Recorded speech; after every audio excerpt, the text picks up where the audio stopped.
Bueno, primero voy a comenzar con dos puntos que quizá no lo han visto mucho en pregrado, en el repaso de la academia, pero sí les va a servir mucho para el SERUMS. Ya lo voy a hacer estos dos temas que son, creo que relativamente nuevos, aprovechando que están un poquito frescos.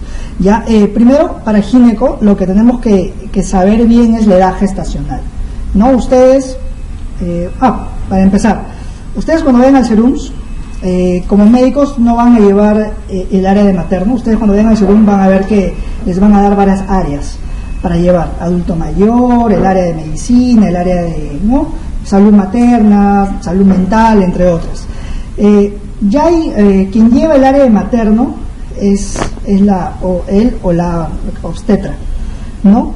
Que en la mayoría de puestos hay obstetra. Yo no tuve obstetra, pero la mayoría tiene. O sea, por ese lado no te preocupes. Sin embargo, cuando hay una emergencia obstétrica, que tiene que resolver los casos es todo el equipo de salud, o sea el obstetra contigo, ¿no? Te viene una preeclampsia severa y tu obstetra no está, porque está de días libres, y bueno, no le vas a decir a la señora, ¿sabe qué? Véngase pasado porque mi obstetra está de libres, ¿no? No, tienes que resolverlo tú. Entonces tienes que saber, ¿no? Aparte que en los puestos de salud tú te partes tus días libres con tu obstetra. Bueno, eso ya le voy a dar algunos tips, algo más adelante, ¿no? Sobre qué conviene más quizás hacer el SERUM en un puesto de salud, en un centro de salud, y eso ya lo vamos a ir viendo con el transcurrir del expo. Bueno, primero, calcular la edad gestacional. En el carnet prenatal, que es un documento oficial del MINSA, siempre tienes que ver la edad gestacional porque es importante para saber qué decisión tomar en este caso. Por ejemplo, aquí tenemos una lista de semanas y, por ejemplo, punto de corte a las 20 semanas. ¿Qué es? ¿Una preeclampsia o es una paciente con hipertensión crónica? Ustedes saben que la preeclampsia siempre se presenta después de las 20 semanas, ¿no? O sea, si tú tienes una gestante de 22 semanas, ¿no? Tú la catalogas como una preeclampsia o como un trastorno hipertensivo del embarazo. Pero si te viene una gestante de 15 semanas con presión alta, que ya vamos a definir después cuáles son los cortes, los puntos de presión, tú no puedes decir que es una preeclampsia. Sería una paciente con hipertensión crónica. Y esto se da básicamente ¿por qué? Por las oleadas trofoblásticas, que seguramente ya lo han escuchado por ahí, que terminan entre las 18 y 20 semanas, ¿no? Ustedes saben que la oleada trofoblástica hace la invasión del citotrofoblasto en las arterias espirales, ¿no? Que son ramas de la uterina, y hace que estas arterias espirales se vasodilaten, por decirlo así, y llegue más flujo de la placenta al feto, ¿no? Entonces, y el manejo es totalmente diferente, como ustedes saben, ¿no? Entonces, antes de las 20 semanas es una gestante con presión alta, es una hipertensa crónica. Después de las 20 semanas es una preeclampsia, el manejo cambia. Si tienes a las 22 semanas, ¿es un aborto o es un óbito? ¿No? Fácil, antes de las 22 semanas, toda muerte intraútero es un aborto. Y después de las 22 semanas es un óbito fetal. Y este punto de corte se basa en las causas. Ustedes saben que las causas del aborto, más del 99% son por alteraciones cromosómicas. No hay mucho que ahondar ahí. Pero en cambio un óbito fetal, más de 22 semanas, ya las causas son muchas. Ya se reparte entre causas maternas, causas fetales, placentarias, etc. Y el manejo también es diferente. ¿Ok? A las 34 semanas es donde todos los fetos alcanzan la maduración pulmonar. Entonces, ¿maduras o no maduras un feto más de las 34 semanas? La respuesta es ya no es necesario madurarlo. O sea, darle corticoides, ¿no? Antenatales. Ya no, porque es un pulmón maduro, no es necesario. También, con respecto al RPM, que es la rotura prematura de membranas. ¿Cuándo culminas una rotura prematura de membranas? Cuando pasan las 34 semanas. Antes se hace manejo expectante, a menos que sea una coreamnionitis, que ya lo vamos a ver también. la tocólisis. ¿Tocolizas o no tocolizas? Antes de las 34 semanas ya no tocolizas. Perdón, tocolizas. Pero pasan las 34 semanas, ya no es necesario que tocolices a una gestante. ¿Ya? Las razones ya las vamos a ver después en los temas. De ahí otras definiciones, simplemente, ¿no? Ya cuando alcanzan ya las 37 semanas es un embarazo a término. A las 41 semanas es un embarazo a término tardío o también llamado embarazo en vías de prolongación. Y a las 42 semanas ya es un embarazo post-término, ¿no? Y ustedes ya saben que más de 41 semanas, 42 semanas ya tienen que culminar la gestación, ¿no? Previa maduración cervical, que ya lo vamos a ver también un poquito.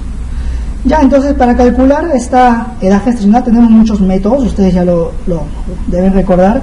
Tenemos el FUR, que es la fecha última regla, tenemos las ecografías, tanto el primer, segundo, tercer trimestre, técnicas de reproducción asistida y algo más clínico, que es la altura uterina, que es la regla de McDonald, ¿no? Ustedes seguramente recuerdan, solamente, ¿no?, algo de propedéutica, ¿no?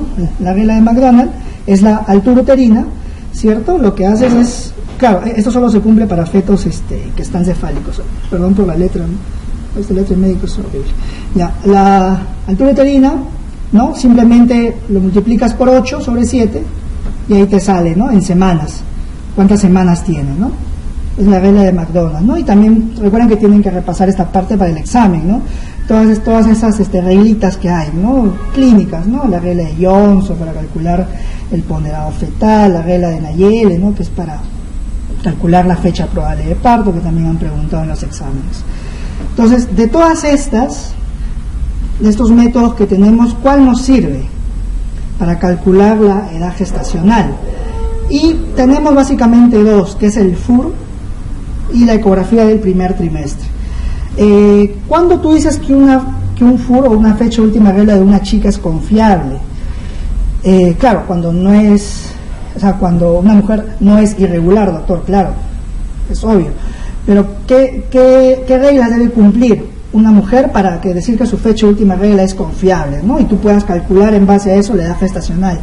Que la mujer recuerde con precisión su primer día de regla, ¿no? Ustedes saben, ¿no? La fecha última regla no es el último día de la regla, es el primer día, ¿no?, de la regla, de la última regla. Que sean ciclos regulares, que ya vamos a ver más adelante cuándo es un ciclo regular, ¿no? Y que no haya usado anticonceptivos, pues. Básicamente 6 meses antes del embarazo. Si una mujer cumple todo esto, si una gestante cumple eso, tú le dices, bacán, es una paciente con un FUR confiable. Y de ahí puedes calcular las semanas. Tienes el gestograma, hay programas ahorita actualmente que te puedes descargar en el celular también para calcular la edad gestacional sin ningún problema, sin necesidad de estar con el gestograma. De ahí también tienes otro método para calcular la edad gestacional, que es la ecografía del primer trimestre. Recordar que la ecografía del primer trimestre es aquella menor de 14 semanas, ¿ya? Menos de 14 semanas. Usted sabe que son trimestres, ¿no? 14 semanas, primer trimestre, hasta las 28 semanas el segundo trimestre y de en adelante tercer trimestre, ¿no? Entonces, una ecografía del primer trimestre, o sea, menos de 14 semanas, te va a ayudar a también definir la edad gestacional. Les comento un poquito ese tema de la ecografía porque de repente no todos los médicos dominan un poco lo que es ecografía, pero ustedes les van a preguntar bastante. Ya hay ecografías en provincias y seguramente le va a dar alguna mamá con una ecografía por ahí y le van a decir, ¿sabe qué? Tengo tantas semanas, o me han dicho que mi bebé está muerto. Entonces vamos a ir viendo esos criterios de definir cuándo un embrión está realmente, ¿no?, sin latidos, sin vida, y cuándo no. Primero, aquí con un poquito de lo que es imaginación, para lo que es ecografía, es solo recordar cortes. Esta es una imagen del útero, ya, colegas, es un útero visto de costado, como si tú abres, partes el útero y lo miras de costado, así es simple. Entonces lo que tenemos aquí, la primera estructura que aparece, ustedes saben, también lo han preguntado en los exámenes, es el saco gestacional, ¿no?, que es esta imagen anecogénica, o sea, negra, ¿no?, así se llama, anecogénica. Es el saco gestacional que aparece a las 4 semanas Después, ¿qué aparece? Aparece la vesícula vitelina, ¿no? En inglés, no, job sac, ¿no? Que es esta estructura un poquito como un anillo, ¿no? Que aparece a las 4 semanas y media, 5 semanas, y después aparece el embrión. Esa es la secuencia, ¿ok? En el caso del embrión, ¿no? Es el saco gestacional, la vesícula, y después aparece el embrión, ¿ok? Y todo lo demás que ven aquí, bueno, es el útero. ¿Cuál es el parámetro que utilizan para medir, para saber la edad gestacional? Que es automático, el ecógrafo lo saca, es la longitud corononálica, ¿no? O longitud rabadilla, que también le llaman algunos, ¿ya? ¿No? Que es esta medida acá, y el ecógrafo en automático te lo bota, ¿ya? Entonces, teniendo una FUR confiable y una ecografía del primer trimestre, con esas dos tú puedes saber cuántas semanas tiene tu gestante y poder actuar de acuerdo a las diferentes patologías que haya, ¿ya? Después, además, a decirles que para el examen, para los que no les guste mucho gineco o no vean estas cosas, tienen que recordar que las ecografías son importantes, mínimo unas 4, ¿no? La primera ecografía debe ser, ni bien la mujer soltera que esté gestando, para confirmar el embarazo, cualquier semana, 6, 7 semanas. La segunda ecografía es la ecografía genética, que se hace entre las 11 y las 13 semanas con 6 días, ¿no? Que es la ecografía genética que sirve para descartar anomalías cromosómicas, específicamente el Down, pues, ¿no? ¿Y qué parámetro utilizan? Utilizan la translucencia nucal. De ahí viene otra ecografía entre las 20 y las 24 semanas, que es la ecografía morfológica, ya, que es para saber, pues, la morfología del feto, ¿no? Ver cualquier problema estructural que haya. Y ya después otra ecografía ya en el tercer trimestre para ver bienestar fetal. O sea, la idea es que cada ecografía cumple una función, ¿no? O sea, cada ecografía tiene una función, ¿ok? La ecogenética acá. Perdón por la letra, de nuevo, pero ya, ustedes lo hacen mejor, ¿ok? Bien, entonces este es un cuadro, bueno, está en inglés, vamos a pasar a resumirlo a ¿qué usas tú para, qué es mejor para calcular la edad gestacional? ¿La fecha de última regla o es mejor la ecografía del primer trimestre? Depende. Por ejemplo, si una mujer conoce su última regla, ¿no? Con seguridad, ¿sí o no? ¿No? Tú le preguntas a tu gestante, señor, ¿usted se acuerda bien? No me acuerdo. Porque realmente nada, no se acuerdan, son irregulares, no se acuerdan. Vas acá. Entonces te basas en la ecografía del primer trimestre, ¿no? Que ya les había comentado, menos de 14 semanas, y en base a eso calculas la edad gestacional. No tiene ecografía del primer trimestre, no se ha hecho, pasas a la ecografía del segundo trimestre, y así. Claro que pierde precisión, evidentemente. Pero si la señora se acuerda, su última regla, bacán, puedes usar ambos, tanto el FUR como la ecografía del primer trimestre.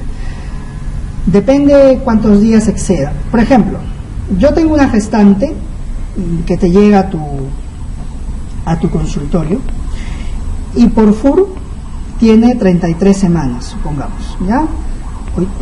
Por FUR tiene 33 semanas, ¿ok? Perdón. Y por ecografía del primer trimestre tiene 32 semanas, ¿ok? Entonces, ¿cuál utilizas tú? ¿El FUR o la ecografía del primer trimestre? Depende cuántos días difiera. Por ejemplo, si la FUR es conocida y con una ecografía del primer trimestre la edad gestacional está con un margen dentro de los 5 días, puedes usar el FUR. Pero si pasa los 5 días, tienes que usar la ecografía del primer trimestre. O sea, si mi gestante por FUR tiene 33 semanas y por ecografía del primer trimestre tiene 32, hay margen de error en más de 5 días. Entonces, ¿qué se recomienda usar? La ecografía del primer trimestre, ¿ok? Y nunca utilicen una ecografía donde solo vean el saco gestacional, porque ya saben que para saber la edad gestacional tienes que tener la longitud coronal del embrión, ¿ya? Bueno, Esta parte es bastante teórica, con la práctica ya lo van a poder desarrollar. Revisen el video de nuevo por si ha habido alguna duda. Por cierto, si tienen alguna duda, consulten con toda confianza, ¿ya? Pero esa es la idea, ¿ya? Entonces, haciendo una pequeña recapitulación, las dos mejores sería para calcular la edad, el FUR y la ecografía del primer trimestre, y después ya vienen todos los demás métodos que tú conoces, ¿ya? Muy bien, pasamos a lo que es ahora sí, vamos a un tema que es mucho más conocido para ustedes, que son las hemorragias de la primera mitad, ¿no? Son temas bastante preguntados en los exámenes también, ¿no? ¿Qué es lo que más preguntan en el examen de residencia? Por si preguntan preeclampsia, preguntan todo lo que es hemorragias, la primera, la segunda mitad,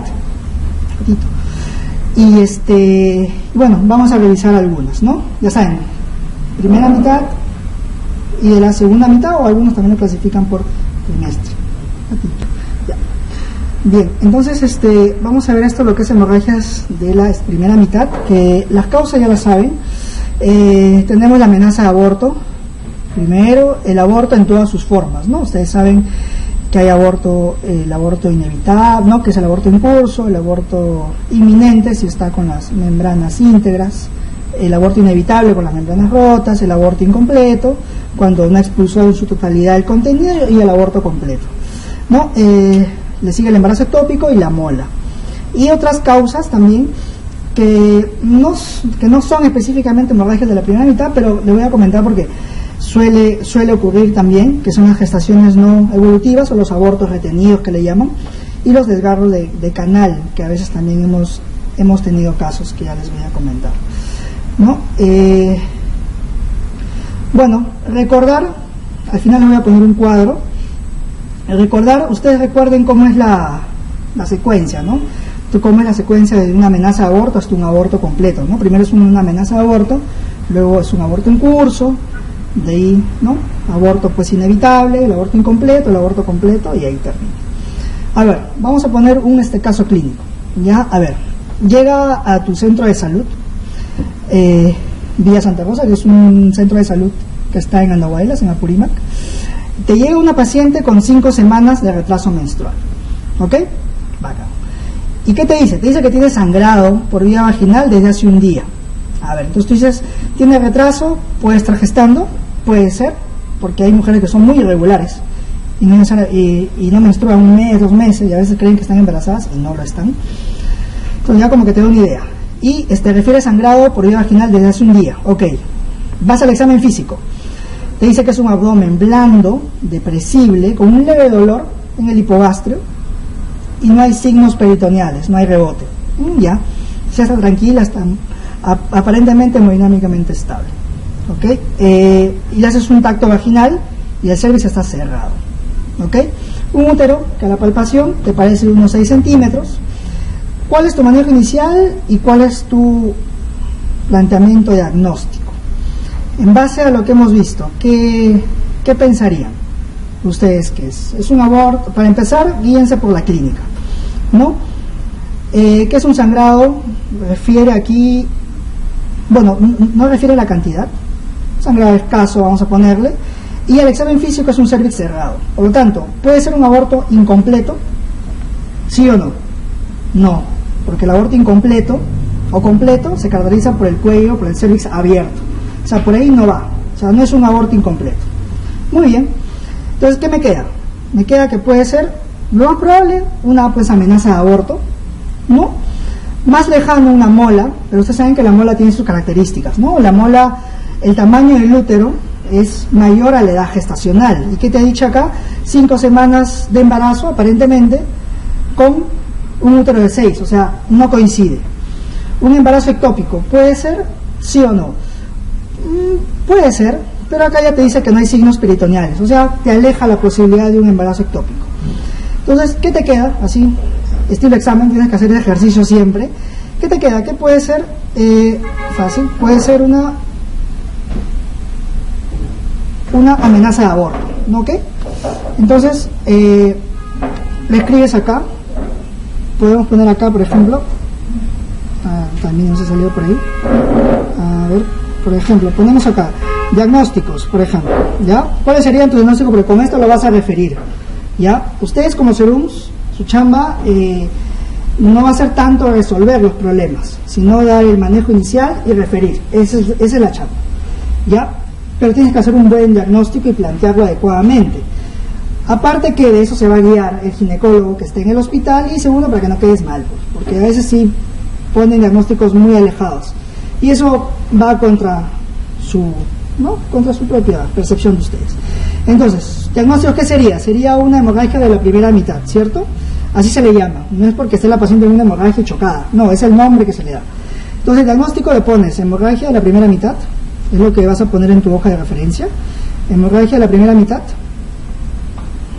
De nuevo, perdón por la letra. Y pones a descartar, porque no estás todavía clínicamente, te presentan descartar una amenaza de aborto. Pero para eso, ¿qué ha faltado? ¿Alguien me puede decir algo que me he soplado acá? ¿Qué ha faltado para confirmar el embarazo? ¿Qué ha faltado? El beta, ¿no? El beta, claro. Ahora, tú tienes beta, si estás en un centro de salud, tienes beta, HCG, en sangre. Si estás en un puesto, tienes la tira reactiva en orina. Pero ya puedes saberlo. Pero previamente tienes que saber esto. Entonces, ¿qué nos faltó acá? Nos faltó saber el beta HCG. ¿Ok? Eso nos ha faltado. Entonces, ¿qué le haces? Dentro de tu manejo es pedir el beta, que ya después le voy a poner el manejo más detallado. Pedir el beta, confirmar que esté gestando, y si no está inestable, puedes darle, ¿no? Colocar una vía y referirla, pero con tu diagnóstico adecuado. Ese término, que seguro lo han escuchado, una HUA, es una hemorragia uterina normal, versus una hemorragia de la primera mitad. ¿Qué vas a poner? Muchas veces he visto, incluso mis residentes cometen ese error, de poner HUA, descartar amenaza de aborto. Ese es, teóricamente, no es correcto. ¿Ya? La HUA es en mujeres no embarazadas, ¿ok? Pero cuando ya está embarazada se le llama hemorragia de la primera o de la segunda mitad, ¿ok? Pues no cometan ese error, ¿ya? Y solamente para definir la HUA, ¿no? Que como les digo, el nombre es una hemorragia uterina normal, pero no es que la mujer esté chocada y desangrándose. Simplemente, primero, es un cuadro clínico en ausencia de embarazo, ¿ok?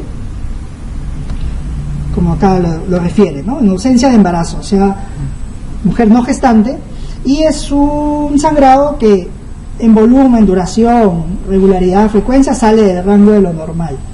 De ahí que se define a las mujeres que son irregulares. Eso lo vamos a ver al final, ¿ya? Simple. Entonces, ¿qué le haces a esta paciente que les he presentado en su plan de trabajo? ¿No? El examen físico, siempre coloquen el espéculo, no cometan el error de imaginar que el sangrado siempre viene de dentro del útero, porque como ya les comenté, hemos tenido casos en la maternidad de Lima, por ejemplo, que nos llegó una vez una señorita, una jovencita de 14 años, con un sangrado horroroso, horripilante, referida de otro centro de salud, de otro hospital, con el diagnóstico de un aborto incompleto. Todos creían que era un aborto. Mujer joven, sangrando, debe ser un aborto. Pero llegó y no era ni aborto ni nada, era un desgarro de canal vaginal horrible. Entonces, era un desgarro postcoital, lógico, pero ya el manejo cambia. O sea, la paciente estuvo desangrándose como 2 horas en la ambulancia y nadie sabía qué hacer. O sea, cuando con una sutura lo pudiste haber resuelto. O sea, siempre examine. ¿Ya? La ecografía, que no lo vas a hacer tú, lo tienes que referir al centro de salud o al hospital. Los exámenes de laboratorio, que ya les dije que es el beta HCG, y las medidas generales que ya debes tomar, ¿no? Ahora, alguien seguramente que de ustedes que ha leído un poco más me dice, doctor, pero el beta HCG en la teoría nos han dicho que es un signo probable de embarazo, no es un signo definitivo. Es cierto, ¿qué otra causa te puede dar un beta HCG positivo que no sea embarazo? Un coriocarcinoma. Es una mujer que no está embarazada pero tiene su beta positivo, un coriocarcinoma, pero es rarísimo, son muy difíciles que lo vean. Pero por si acaso, para hacer un poco de lo que es teoría. Entonces, este es el fluxograma de un aborto. Este es, por cierto, siempre tienen que basarse en una guía para todo, para la especialidad que hagan, cirugía, medicina, oftalmo, no sé, para lo más chiquito, lo más grande que quieran, básense siempre en una guía, igual en su posta, tienen que tener una guía. Yo les he dejado la guía de la maternidad de Lima, que es del año pasado, seguramente que lo van a tener en la plataforma virtual, para que lo revisen y básense siempre en una guía y no se salgan de esa guía, ¿ok? Si tú haces algo fuera de tu guía y lo has hecho mal, piña, te van a denunciar. Si haces algo fuera de la guía y lo haces bien, nadie te va a reconocer nada. Así es. O sea, cuídense mucho de los problemas médico-legales, sobre todo en obstetricia, en gineco-obstetricia, ¿ya? Entonces, esta es la guía, ya la van a revisar, después se la van a llevar. ¿Cómo son los abortos? ¿No? Que es algo teórico, que ya les había comentado, simplemente definir, ¿no? Si es una amenaza, un aborto en curso, un aborto retenido, un aborto incompleto, un aborto completo, y en base a eso actúas, ¿no? Si es la amenaza, como les he dicho, compruebas que esté vivo por una ecografía, que eso lo van a hacer en el hospital donde lo vas a referir, y le haces el manejo médico, ¿no? Ahora, ¿se usa progesterona o no se usa? En las postas no hay progesterona, ¿ya? Pero no falta por ahí alguna mamá que venga y te diga, ¿no? Doctor, o una amiga, a veces te preguntan, tus colegas, ¿es buena la progesterona? ¿Se le puede dar una amenaza de aborto? Sí, le puedes dar. No está demostrado la progesterona que es efectiva cuando son mujeres que tienen abortos recurrentes. Pero en una amenaza de aborto en realidad no está demostrado. Pero se le da, ¿ok? Y bueno, y la mandas. Si es un aborto en curso, que ustedes ya saben, ¿no? Inminente, inevitable, ¿no?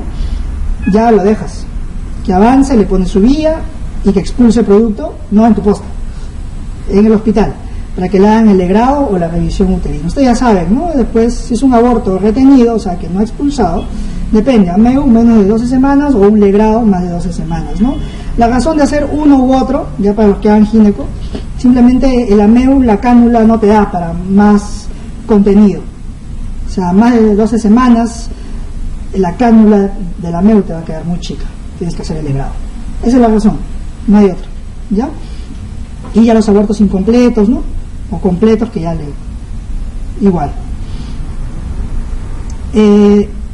Esto por último, esto es algo también un poco teórico, esto va más para los residentes, pero igual se los voy a presentar porque llegan, como les digo, pacientes con ecografía, porque la ecografía ahora está muy extendida.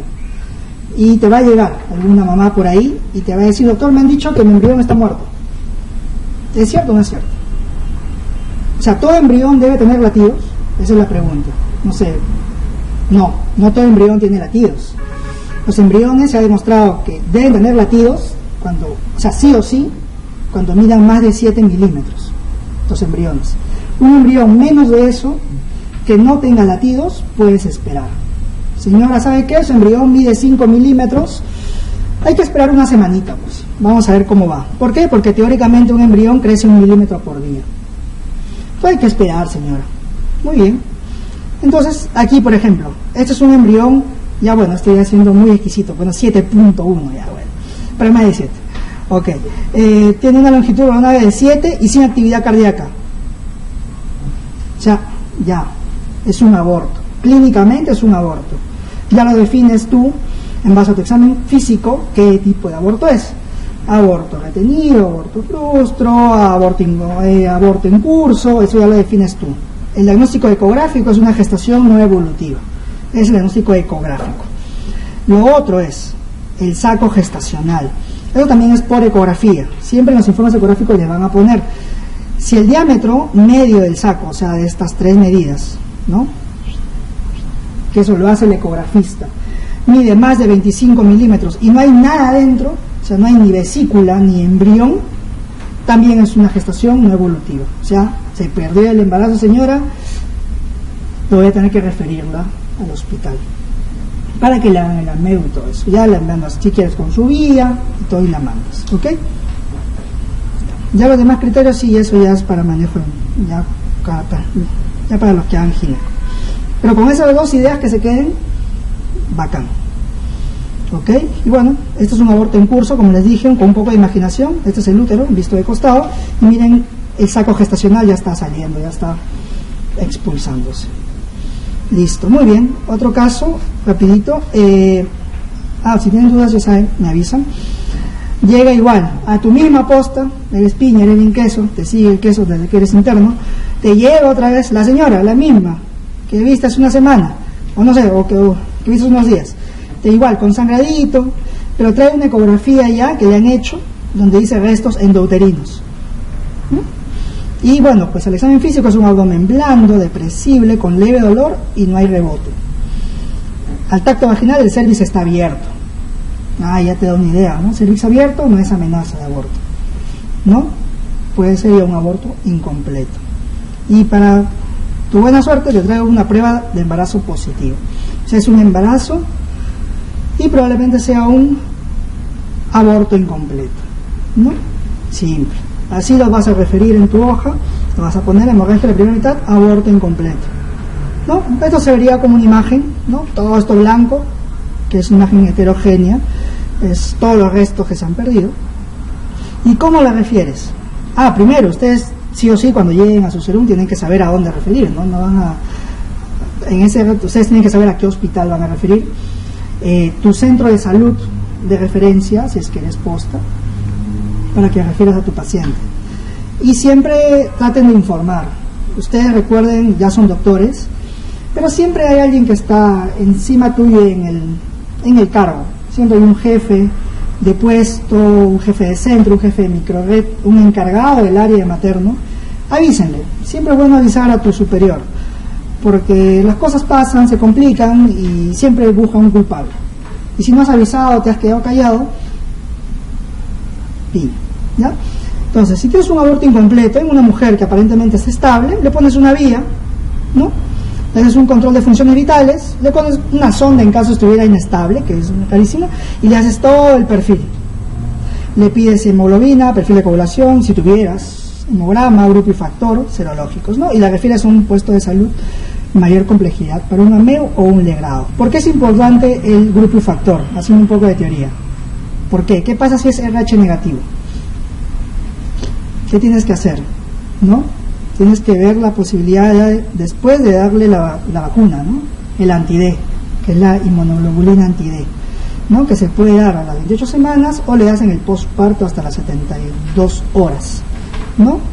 Eso también es un tema que preguntan a veces. Tienen que repasarlo nada más. Igual, que esto fue lo que me pasó a mí. Te llega igual, a tu misma posta, una paciente ya de 6 semanas de retraso menstrual con sangrado vía vaginal. Escaso, todo es escaso, ¿no? Ya bueno. Examen físico, abdomen blando, poco depresible, dolor y el rebote. Ya la cosa va diferente. Tacto vaginal, cervix cerrado y un útero de 6 centímetros y trae su prueba de embarazo positiva. ¿Cuál es el diagnóstico? Muy bien, ¿alguna idea? Creo que está fácil, ¿no? Es un ectópico probablemente, ¿no? ¿Por qué? Porque el cervix está... Ahora, recuerden que el embarazo ectópico hay una triada, ¿cierto? ¿No? Retraso menstrual, dolor y sangrado. Pero el ectópico se caracteriza porque duele, o sea, más duele que lo que sangra. Un aborto es al contrario, un aborto más sangra que lo que duele. Ya, eso es algo como para que se puedan orientar. Entonces tienes un embarazo ectópico y la refieres con esos diagnósticos: síndrome doloroso abdominal, descartar un embarazo ectópico. ¿Ya? Y siempre piensen en todas sus posibilidades. A mí me pasó esto, yo estaba solo, me acuerdo de mi posta y bueno, me quedé con mi técnica, y mi técnica desde la mañana comenzó con un dolor y me dijo: doctor, estoy con un dolor. Hay que ser un cólico, pues, ¿no? No fastidies. Suriosina, ranitidina. Pasaron las horas, seguía con dolor, y ya para la tarde noche la veo mal, pues. Oye, a ver, te voy a examinar, ¿eh? No, porque uno comete ese error. Uno es a veces muy, ¿no? Por eso siempre tienes que examinar. Le examino y pues el abdomen en tabla, pues durísimo el abdomen. Y me dijo: doctor, por si acaso no me viene mi regla hace como 2 meses. Por si acaso, ¿no? Bueno, pues si eso me lo hubiera dicho antes, quizás hubiera sido mejor, ¿no? Y bueno, tuve que referirla a ella, ¿no? Viajar 2 horas y la operaron de un embarazo ectópico. Complicado. ¿Ya? Así que siempre piensen en todo eso y pregunten a las chicas, a las mujeres, pregúntenles su fecha de última regla. Pregúntenles siempre, siempre. ¿Ya? Porque les puede pasar muchas sorpresas. Muy bien, entonces, ¿qué haces? ¿Cómo le refieres a tu paciente con un embarazo ectópico? Le pones su vía, ¿no? A un goteo constante, es un goteo estándar, ¿eh? Sus controles de funciones vitales, ¿para qué? Para que le pidan un beta-HCG cuantitativo, una hemoglobina y todos sus perfiles demás. Y nunca des analgésicos. Entonces creo que ustedes ya lo saben, ¿no? ¿Salud? Ya ustedes ya lo saben, ¿no? Para no cubrir el dolor y desvíes el diagnóstico. Ya, y bueno, el beta ustedes saben que es importante. De forma teórica, ustedes saben que el beta-HCG en sangre se detecta desde que se implanta el blastocisto en el endometrio, que es al 7º, 6º día post-ovulación. Se implanta, el beta empieza a estar presente en sangre, ¿ok? Y sirve para el manejo. Ya ustedes ya deben revisarlo, porque de acuerdo al valor de beta, el manejo cambia. Para el examen, que han preguntado en el examen, preguntan un detalle importante, que es la zona de discriminación. Seguramente ustedes han escuchado eso. La zona de discriminación, o la zona discriminatoria, es un valor, la zona discriminatoria es un valor de beta-HCG promedio entre 1500 y 2500 unidades, que por encima de estos valores de beta, tú deberías ver en la ecografía un embarazo intrauterino. Recuerdo, fue una pregunta de examen, no recuerdo qué año, 2011 creo, que ponían, ¿no? Una paciente, ¿no? Que tiene un beta-HCG en 4000, y por ecografía el útero vacuo ponían ahí, o sea, útero vacío. Entonces, si tienes una gestante con un beta-HCG por encima de estos valores y no hay nada dentro del útero, o sea, no hay saco, no hay vesícula, no hay embrión, no hay nada que tienes que sospechar en un embarazo ectópico, ¿ok? Eso es cuestión ya teórica, ¿no? Y ya para los que hagan gineco, el beta es muy importante para el manejo, ¿ya? Ok. Y para su examen tienen que repasar los tipos de manejo que hay, ¿no? Ustedes saben que el manejo médico es con el metotrexato, ¿ok? Para el manejo médico.